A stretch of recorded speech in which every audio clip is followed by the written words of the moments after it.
2014년이에요. 5년 전이니까. 6월 정경심 씨가 한국투자증권 증권계좌를 개설하는데 신청서에 명의를 정경심 씨 동생 이름으로 합니다. 그런데 그 증권계좌 도장은 또 다른 사람, 다른 가족 도장으로 찍어요. 그 연락처는 또 정작 정경심 씨 본인의 번호를 적어요. 보시죠. 한 계좌인데, 한 계좌를 트는데 명의는 동생 명의, 도장은 다른 가족 도장, 연락처는 정경심 본인의 번호. 이게 이렇게 계좌 트는 게 가능합니까?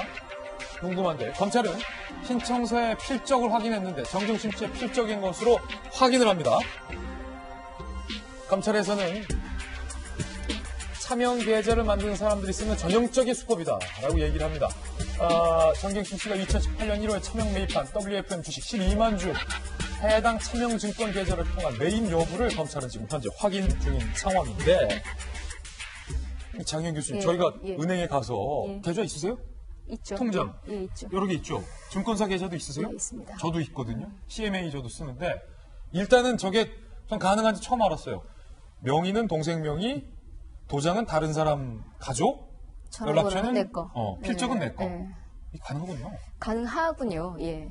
많은 분들이 같은 강수님도 처음 생각을 알았군요. 하니까 가능하군요. 가능하더라도 이러면 안 되죠, 사실은. 예. 불가능해야죠. 이거는 뭐 어디에 책임 소재를 물어야 되는지는 모르겠습니다만 분명히 뭐 은행이나 증권사 입장에서는 몰랐다고 할 것이고 뭐 전화번호 속여두고 어떻게 알겠습니까? 그 자리에서 다 확인하지 않는 한. 다만 왜 이렇게 아이러니하게 또 이상한 일들이 계속 겹칠까? 정경심 교수와 그 가족들에게는. 그리고 지금 동생의 진술도 사실은 상당히 의미가 있는 거잖아요. 예. 그냥 단순하게 뭐 검찰이 뭐 얘를 강압적으로 추조를 해서 억지로 그래요, 그 차명이에요 이렇게 말한 게 아니라 상당히 구체적으로 누나와 내가 다른 사람 명의로 사서 처음에는 또 누나랑 나랑 각각 보유하다가 우리 집에 한꺼번에 보유하게 됐다. 12만 주를. 실명 주식이라는 것 자체도 사실은 보기 상당히 힘든 물건인데 그걸 12만 주나 집에 가지고 있었다라는 거를 진술을 직접 했다라는 거. 근데 저는 여기서 사실은 중요하게 보고 싶은 게 저 정경심 동생은 누나라고 하요. 누나가 누구예요? 정경심 씨예요. 예. 정경심 씨는 누구예요? 조국 교수의 아내예요. 조국 교수는 누구예요? 우리나라의 법무부 장관을 했던 사람이에요. 그 법무부 장관이 또 어떤 사람이에요?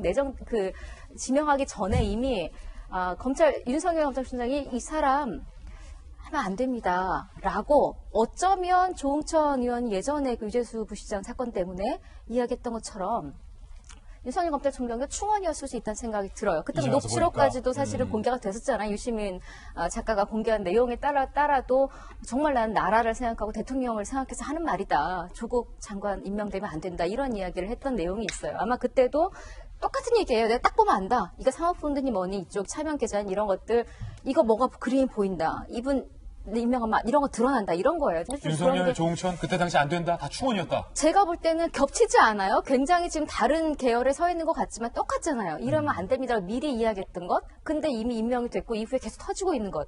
이런 것들이 저는 사실 굉장히 같은 결이라고 생각을 하거든요.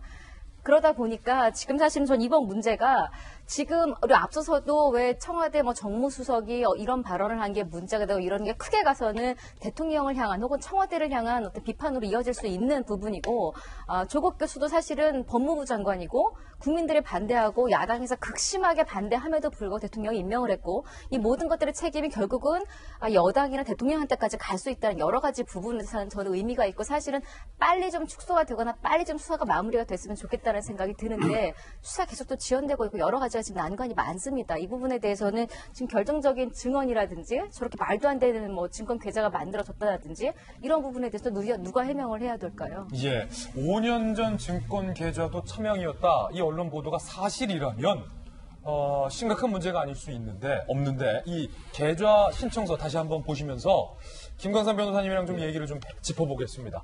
계좌 신청서를 보면 사실은 김광삼 변호사님이 검사에 있을 때 여러 가지 수사하셨지만 금융사기, 그렇죠? 금융사기로 수사를 오랫동안 해보셨던 특화되어 있는 분이거든요. 자, 검찰 내에서는 이게 전형적인 차명 주식하는 분들의 수법이다라고 얘기하는데 이거 어떻게 보세요, 이 신청서? 그런데 이제 우리가 이제 근본적으로 왜 본인명으로 안 할까? 거기에 대해서 우리가 의문을 가져야 돼요.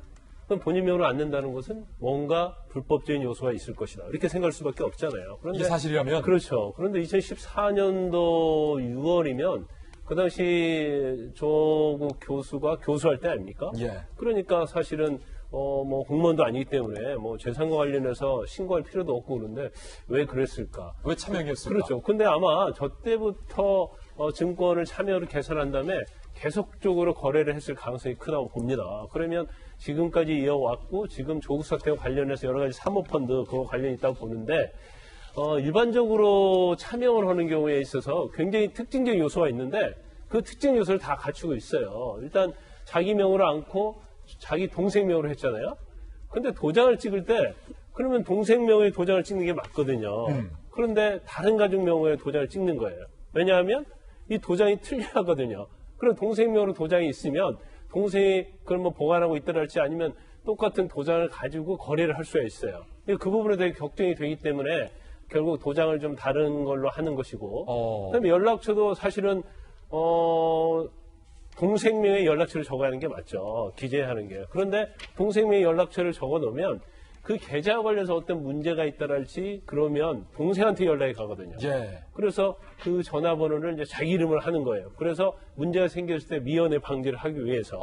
그래서 대부분의 차명 계좌가 이제 저런 식으로 하게 됩니다. 그래서 모르겠어요. 이제 다음에 조국 전 장관이 뭐 민정수석을 한다랄지 아니면 정치적으로 나가서 굉장히 큰 역할을 한다고 생각했기 때문에 그 앞으로 어떤 5, 6년, 10년을 내다보고 했는지 모르겠지만 근데 저 부분은 왜 그때부터 차명 계좌를 저렇게 사용했을까?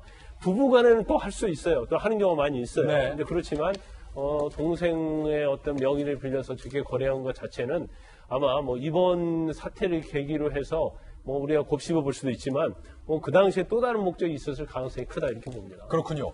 자, 이번에는 참여연대 이야기도 좀 새롭게 나와 있습니다.